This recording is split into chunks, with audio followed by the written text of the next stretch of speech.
Hey, how's it going? It's your boy Canard Lewis. We in the flesh. We doing alright.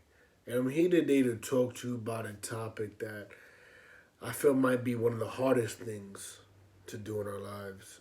And that's to accept people back into our hearts. Whether it was family, friends, co-workers, classmates, whatever it might be, they caused us pain.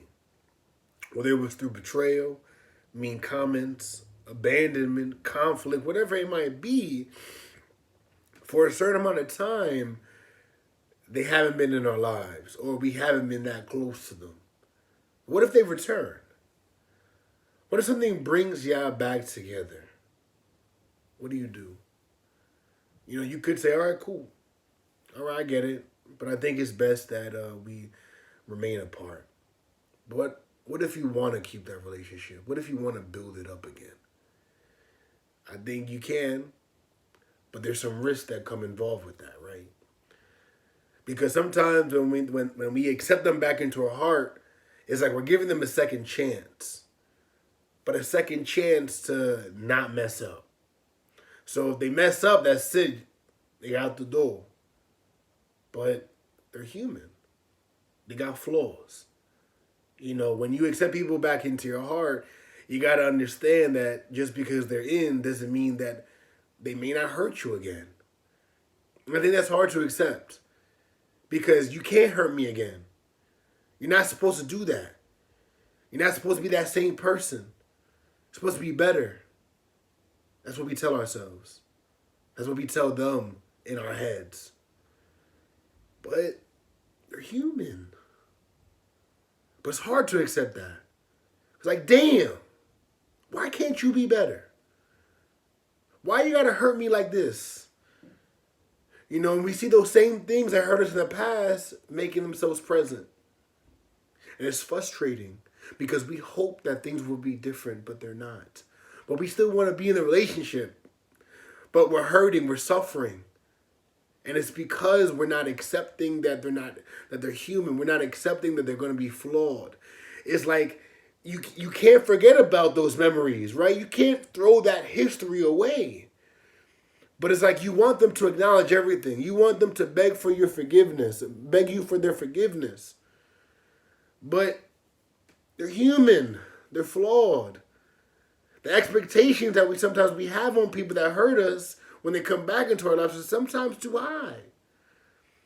Because they hurt us so badly. But what if they're not capable?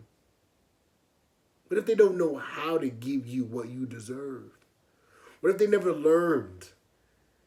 It's like if you want to accept them back into your life, you kind of have to start on a clean slate. But I can't. Well, you're going to suffer. Because you go back and forth. Wanting them to be better. They see it, but then they continue being the same person. Then you wait around. Then you get hurt again. You wait around. And it goes back and forth. You start to suffer. You suffer because you yourself haven't healed. You yourself haven't forgiven them. You yourself can't put them into a different role than you expected them to be in because that's how you met them. And that's hard. It's hard to put people in different roles, to see them in different lights. But what are you going to do? If you want them in your life and they're not capable of changing or they don't know how to change, then you're only going to suffer. You're only going to be in pain. Letting people back into your heart, I think, it is one of the hardest things to do. But sometimes it can be a beauty when you can move past that pain, when you can move past that hurt and build something new. Not off of the foundation of pain, but off the foundation of renewal. So if you want to do it, you can. And by all means, you can say no. You don't have to have them back in your life. Because sometimes that pain is so deep-rooted that you can't let it go. You can't have them back. They don't deserve to be back. And you can do that. But for those who want those people back into your life, and those people are somehow showing remorse and want to be in your life too, then work has to be done on both sides. And you yourself can't allow yourself to get so worked up when they do trigger you, when they do hurt you. Thank you, and I'll see you next time.